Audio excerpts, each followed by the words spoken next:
Hey, I'm Ken Levine. I'm the creative director of Irrational Games.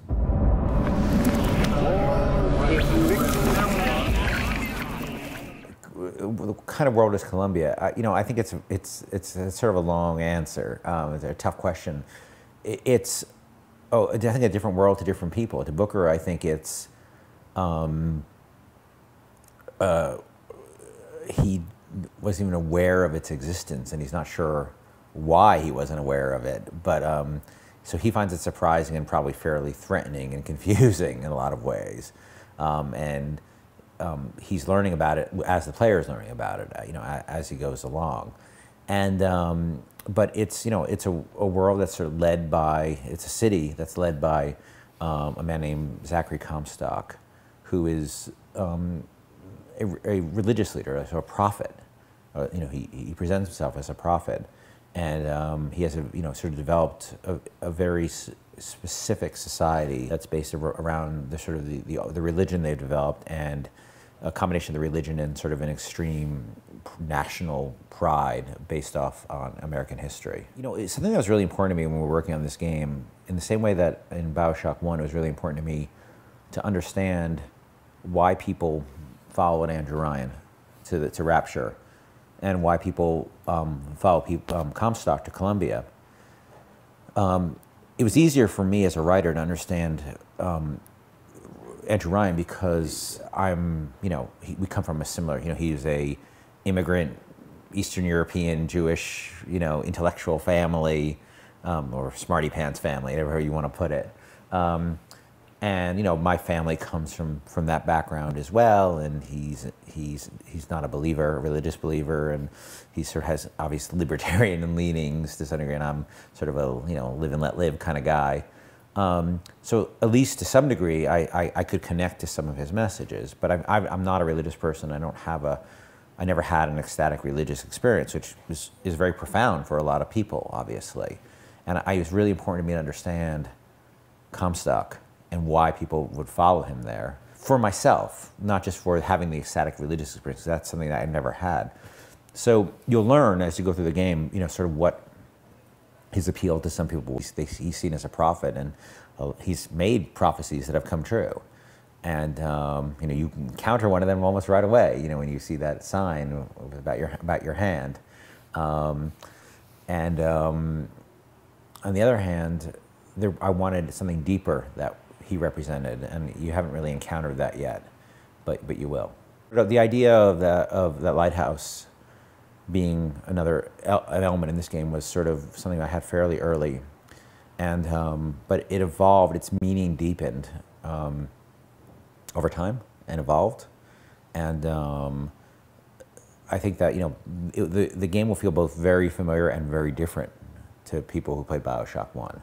And that was by design. We want it to be a totally fresh, new experience. There's not like, there may be a handful of shared, like you've heard some shared assets, like the heartbeat sound when you're low on health, or the quest sound, because those are meta sounds and familiar to people. But generally, this thing is pretty much all new, and code and graphics and everything is like completely new.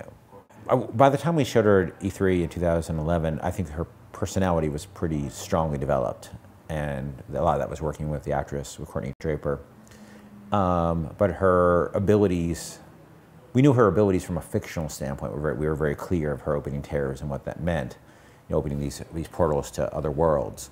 But the gameplay of that evolved, the mechanics of that evolved somewhat over time, and like any game mechanic, you refine it with time and you play it and see if it's fun. And but then we felt, we thought people seemed to like her a lot, and we honestly, I think, all fell a little in love with her ourselves. That we just wanted to deepen her role in the game and make sure that she was woven into every aspect of the gameplay. And so all these other features started evolving, like her picking locks. And that actually feature came out of right at the beginning. We wanted to demonstrate that Liz was not just some thing along for the ride, that she was there and she could be a partner to you. And so we added that scene almost right, that we had that scene, I had this idea that she would be helpful right away, and that lockpicking moment was originally just a one-off.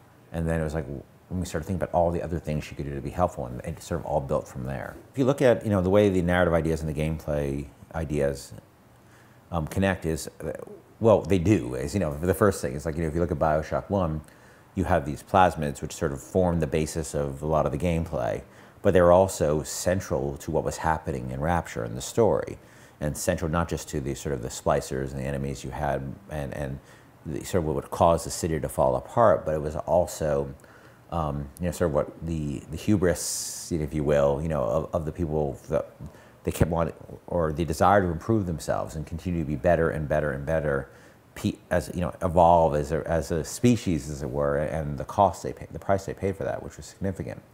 And in this game, sort of the rough equivalent, very rough equivalent, is in terms of something that's very gameplay and story oriented. Is the story really centers around Elizabeth and you and your journey through this experience, and her, why she's, what makes her so special besides her personality, this ability she has to open these tears to these other realities. And that's not only a gameplay element, a strong gameplay element, but it's central to the entire plot. I mean, that's, you don't have to think too hard to figure out why that's connected to why she was in that tower in the first place, why she was locked in that tower, and why she's so important to the people of the city. You get that sense right away. You see those posters about the lamb, and and she's obviously very important in that city, and she doesn't even understand why. This wasn't explained to her at any point. She's been locked up there. So, but that's very tied into the tears and the fact that the floating city and the vertical gameplay and all those things are all connected to each other. Because I think if you have a narrative running on one track and a gameplay running on the other track, and they don't, I think you're missing an opportunity. BioShock Infinite is coming out March 26, 2013.